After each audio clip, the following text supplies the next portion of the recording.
तो ये चैतन्य चरितामृत मध्य लीला 7वां अध्याय।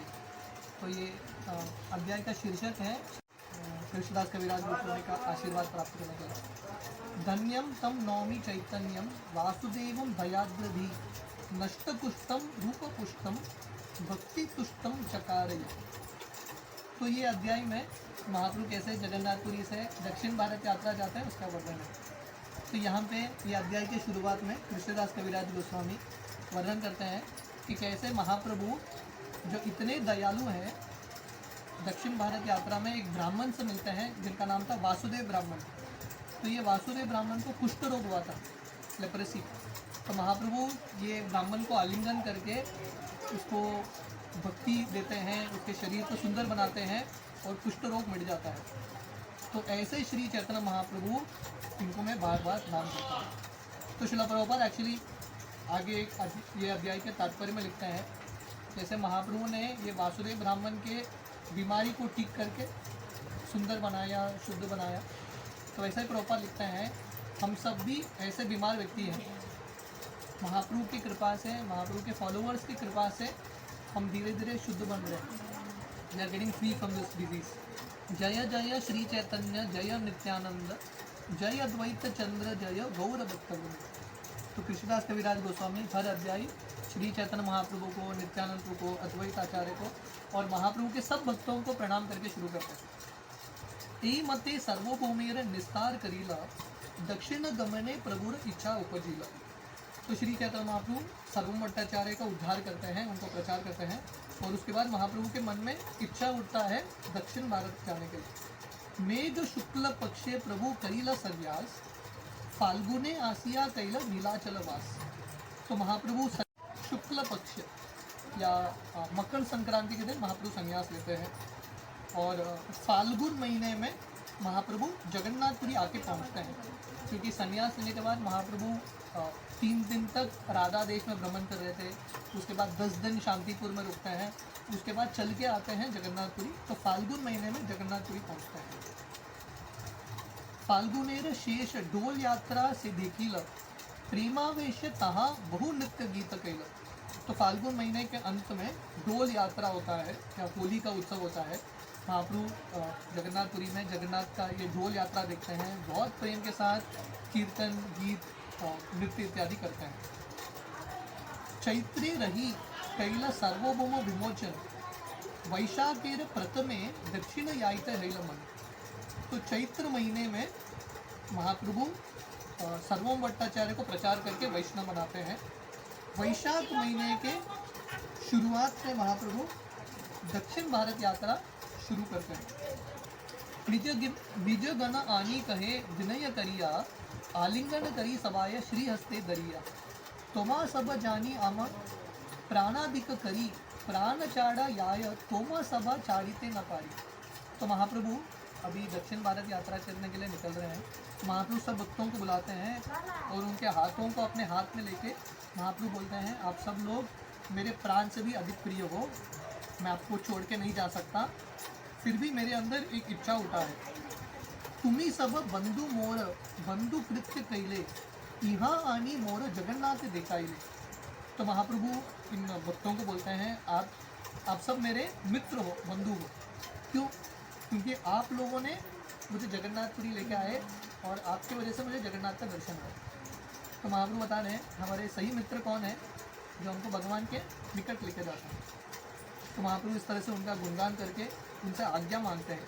एबे सब स्थाने मुनि मांगो एक दाने सबे मिली आज्ञा देह याइबे दक्षिणे।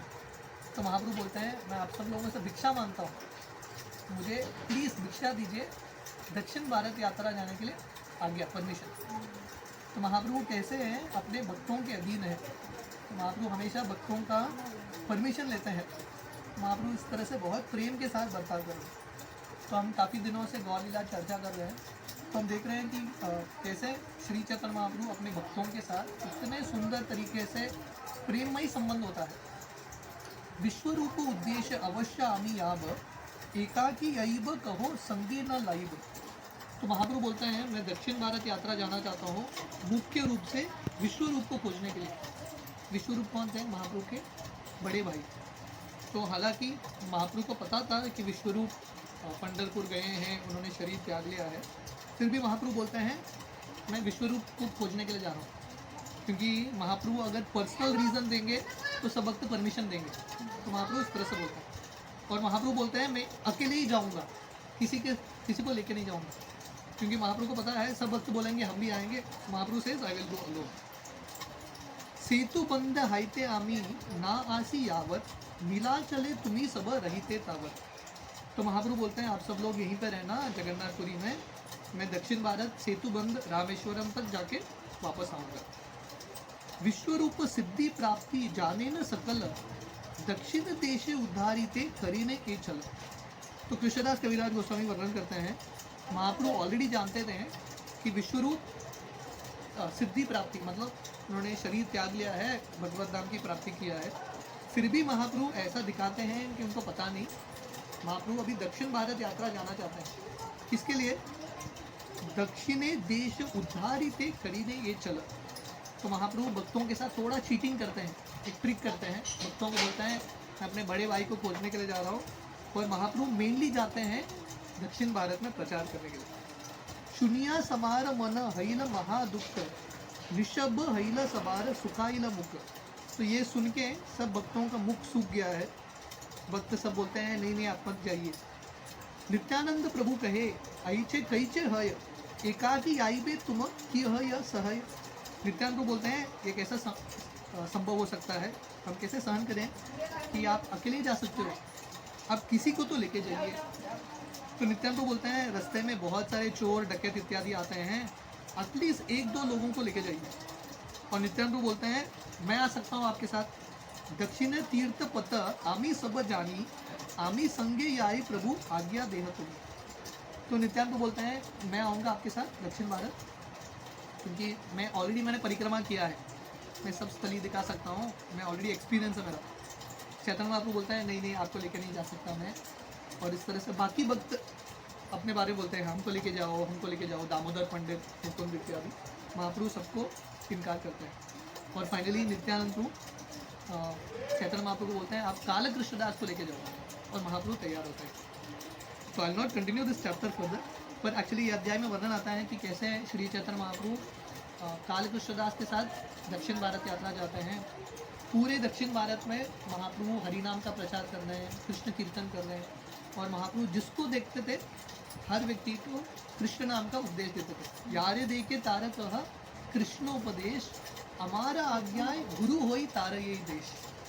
तो महाप्रभु खासकर जब कूर्म ग्राम में आते हैं आंध्र प्रदेश, तो वहाँ पे कूर्म ब्राह्मण से मिलता है, और ये कूर्म ब्राह्मण महाप्रभु को बोलते हैं मैं अभी गृहस्थ हूँ, ये गृहस्थ ज़िंदगी में बहुत झंझट है, मैं सब छोड़ के आपके साथ आना चाहता हूँ। महाप्रभु बोलते हैं ऐचे बात न कही ब, गृहे रही कृष्ण नाम निरंतर लई ब।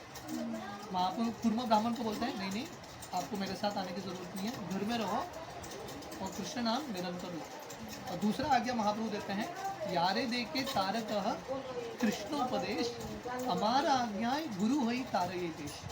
महाप्रभु बोलते हैं जहाँ आप हो वहीं पर रुकना, आश्रम चेंज करने की ज़रूरत नहीं है, स्थान चेंज करने की ज़रूरत नहीं है, आप वहाँ पे रुकना, हरिनाम करना, गीता भागवत पढ़ना, और जिसको देखोगे उसको कृष्ण नाम के बारे में बताना, लोगों को प्रचार करना।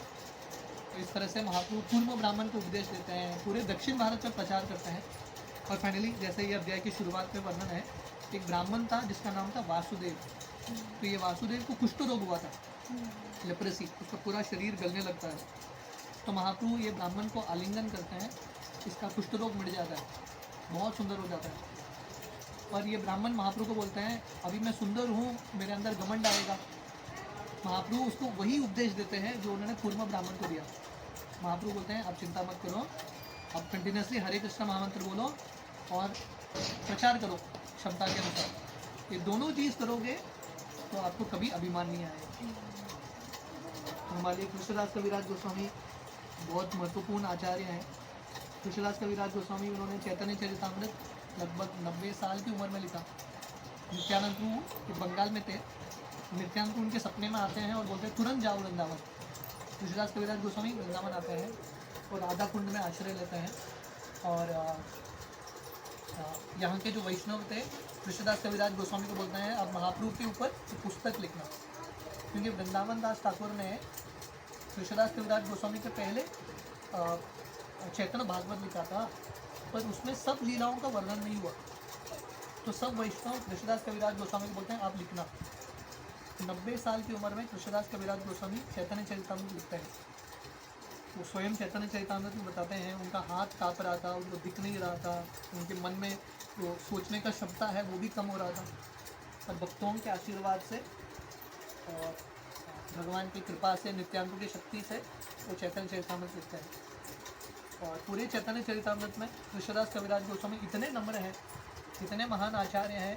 वो चैतन्य चरितामृत में लिखते हैं मैं विष्णा में जो कीड़ा है उससे भी ज़्यादा तुच्छ हूँ। कृष्णदास कविराज गोस्वामी बोलते हैं कोई भी मेरा नाम लेगा उसका पुण्य समाप्त हो जाएगा। वेरी वेरी हम्बल वैष्णव। तो हमारे लिए कृष्णदास कविराज गोस्वामी बहुत इंपॉर्टेंट है, उनका आशीर्वाद प्राप्त करना। और आज उनके भजन कुटीर में हम प्रार्थना कर सकते हैं कि हम भी ज़िंदगी में कई बार चैतन्य चरितामृत पढ़े, दूसरों को सुनाएं। शिला प्रभुपाद चाहते थे कि भक्त जो हैं चैतन्य चरितामृत पढ़े, इसलिए शिला प्रभुपाद भागवतम का जो ट्रांसलेशन है वो रोक देते हैं और फुल स्पीड मैराथन स्पीड में प्रभुपाद 2 महीने में चैतन्य चरितामृत कंप्लीट करते हैं। तो we can all pray to Krishnadas Kaviraj Goswami that we can complete Chaitanya Charitamrita, and we can try to find lot of happiness in reading Chaitanya Charitamrita. Krishnadas Kaviraj Goswami ki Shri Radha Kund ki